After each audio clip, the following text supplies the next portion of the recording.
Mr. Speaker, Mr. President, members of the Congress,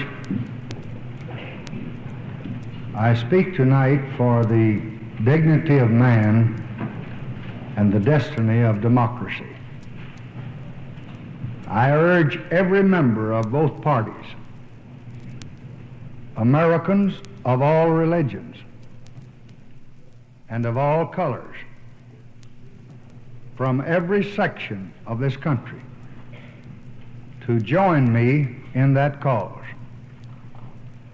At times, history and fate meet at a single time, in a single place, to shape a turning point in man's unending search for freedom. So it was at Lexington and Concord. So it was a century ago at Appomattox. So it was last week in Selma, Alabama. There, long-suffering men and women peacefully protested the denial of their rights as Americans. Many were brutally assaulted. One good man, a man of God, was killed. There is no cause for pride in what has happened in Selma.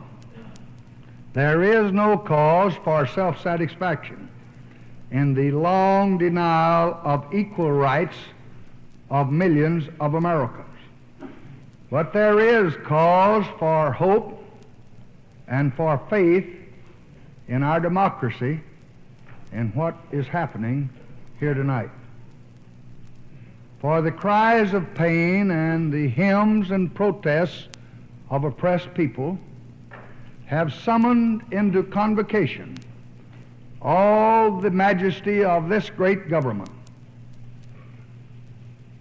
the government of the greatest nation on earth. Our mission is at once the oldest and the most basic of this country: to right wrong, to do justice, to serve man. In our time, we have come to live with the moments of great crisis. Our lives have been marked with debate about great issues, issues of war and peace, issues of prosperity and depression. But rarely in any time does an issue lay bare the secret heart of America itself. Rarely are we met with a challenge not to our growth or abundance or our welfare or our security, but rather to the values and the purposes and the meaning of our beloved nation. The issue of equal rights for American Negroes is such an issue. And should we defeat every enemy, and should we double our wealth and conquer the stars and still be unequal to this issue, then we will have failed as a people and as a nation. For with a country as with a person, what is a man profited if he shall gain the whole world and lose his own soul?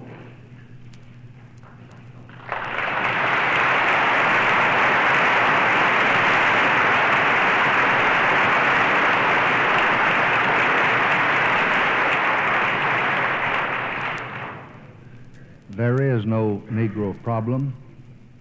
There is no Southern problem. There is no Northern problem. There is only an American problem.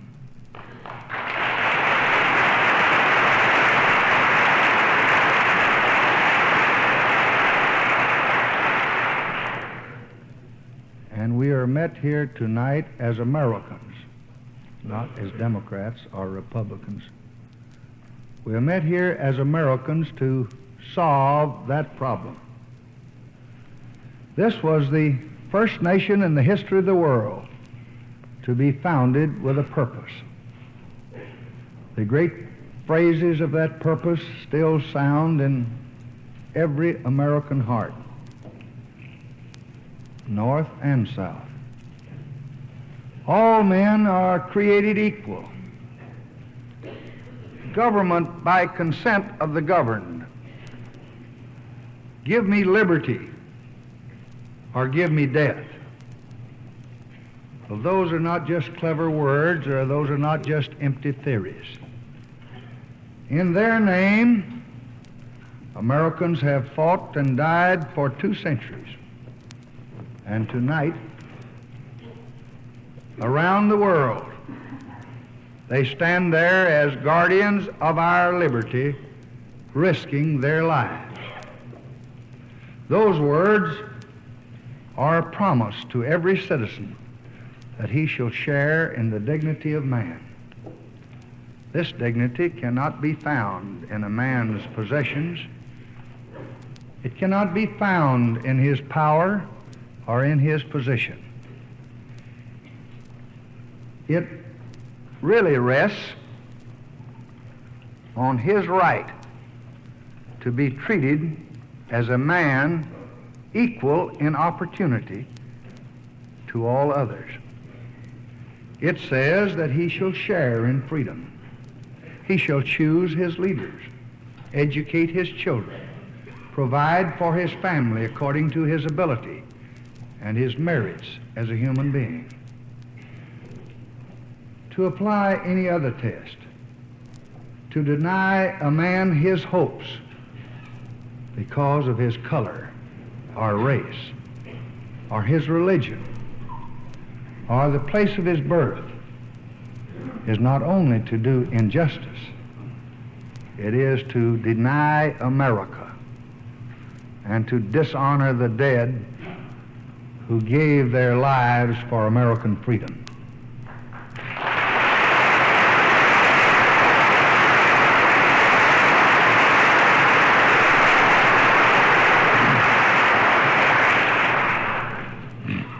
Our fathers believed that if this noble view of the rights of man was to flourish, it must be rooted in democracy.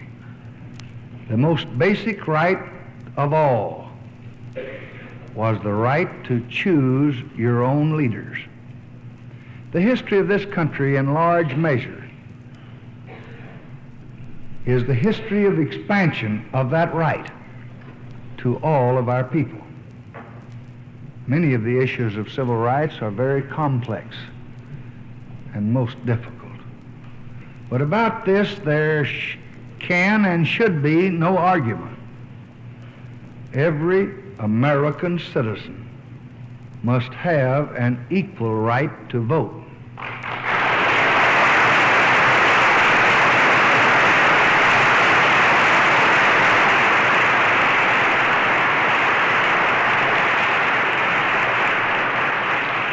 There is no reason which can excuse the denial of that right.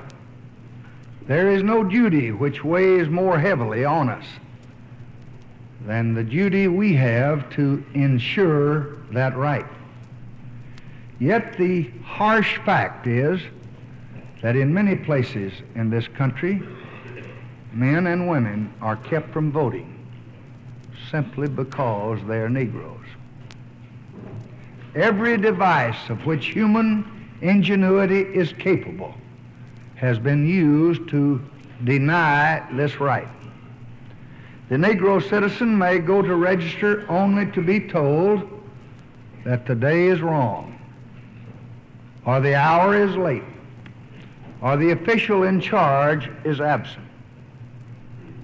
And if he persists, and if he manages to present himself to the registrar, he may be disqualified because he did not spell out his middle name or because he abbreviated a word on the application. And if he manages to fill out an application, he is given a test. The registrar is the sole judge of whether he passes this test.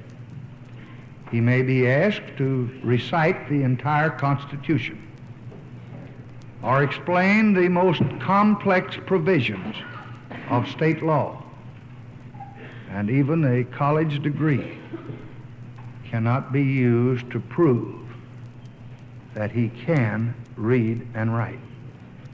For the fact is that the only way to pass these barriers is to show a white skin. Experience has clearly shown that the existing process of law cannot overcome systematic and ingenious discrimination. No law that we now have on the books, and I have helped to put 3 of them there, can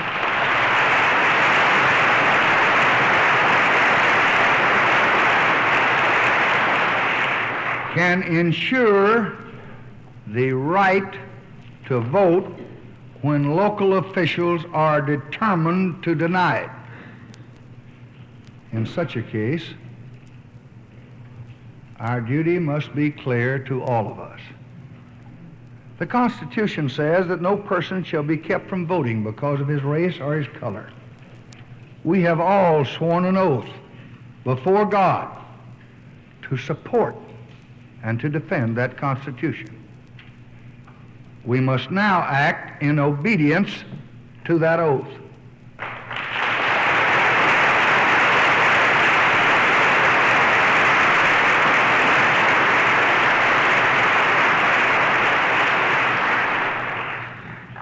Wednesday, I will send to Congress a law designed to eliminate illegal barriers to the right to vote.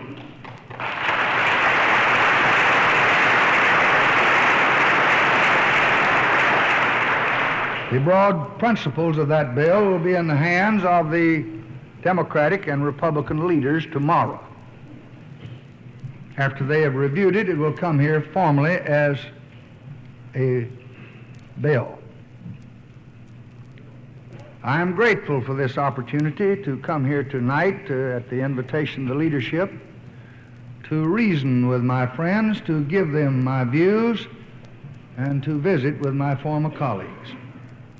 I've had prepared a more comprehensive analysis of the legislation, which I had intended to transmit to the clerk tomorrow, but which I will submit to the clerks tonight. But I want to really discuss with you now briefly the main proposals of this legislation. This bill will strike down restrictions to voting in all elections.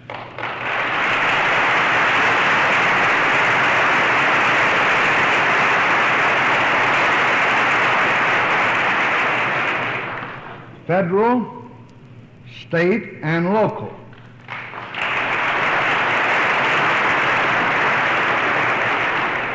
Which have been used to deny Negroes the right to vote. This bill will establish a simple, uniform standard which cannot be used, however ingenious the effort to flout our Constitution. It will provide for citizens to be registered by officials of the United States government.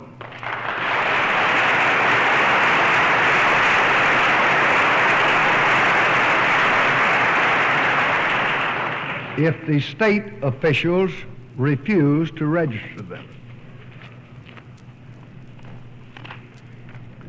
It will eliminate tedious, unnecessary lawsuits which delay the right to vote.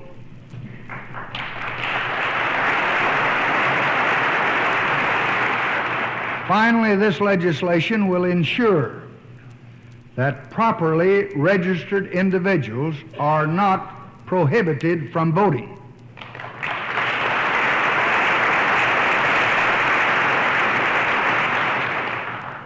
I will welcome the suggestions from all the members of Congress. I have no doubt that I will get some on ways and means to strengthen this law and to make it effective. But experience has plainly shown that this is the only path to carry out the command of the Constitution. To those who seek to avoid action by their national government in their home communities, who want to and who seek to maintain purely local control over elections, the answer is simple. Open your polling places to all your people.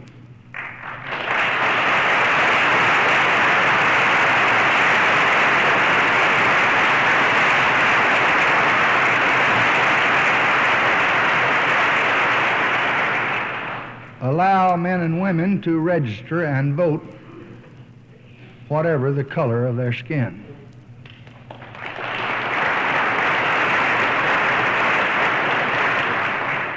Extend the rights of citizenship to every citizen of this land. There is no constitutional issue here. The command of the Constitution is plain. There is no moral issue. It is wrong, deadly wrong, to deny any of your fellow Americans the right to vote in this country.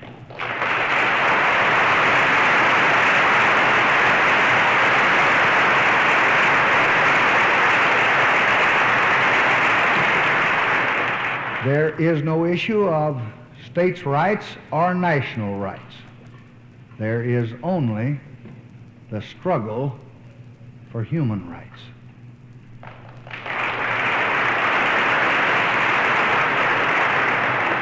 I have not the slightest doubt what will be your answer. But the last time a president sent a civil rights bill to the Congress, it contained a provision to protect voting rights in federal elections. That civil rights bill was passed after 8 long months of debate. And when that bill came to my desk from the Congress for my signature, the heart of the voting provision had been eliminated. This time, on this issue, there must be no delay or no hesitation or no compromise with our purpose.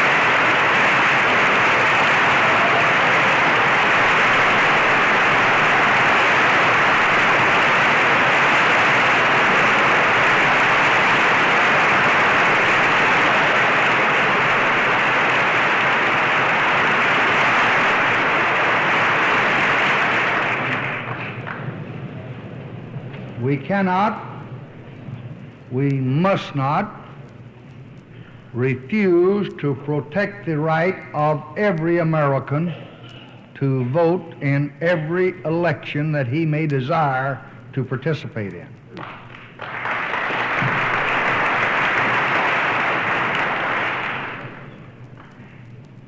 And we ought not, and we cannot, and we must not wait another 8 months before we get a bill.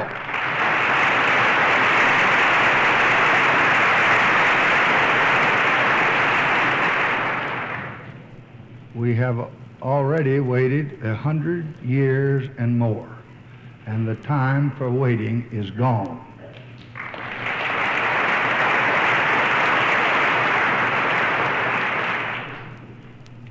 So I ask you to join me in working long hours, and nights, and weekends if necessary, to pass this bill.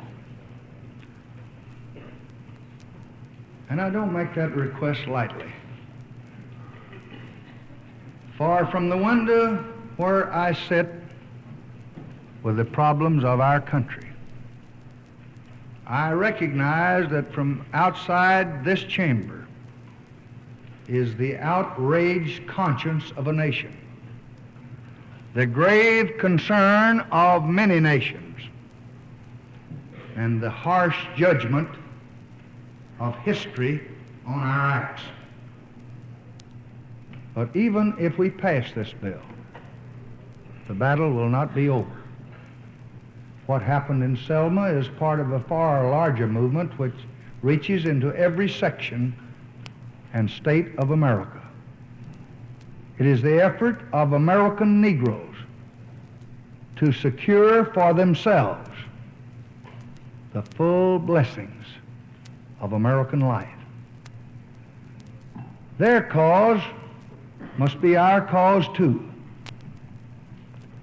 because it's not just Negroes, but really it's all of us who must overcome the crippling legacy of bigotry and injustice, and we shall overcome.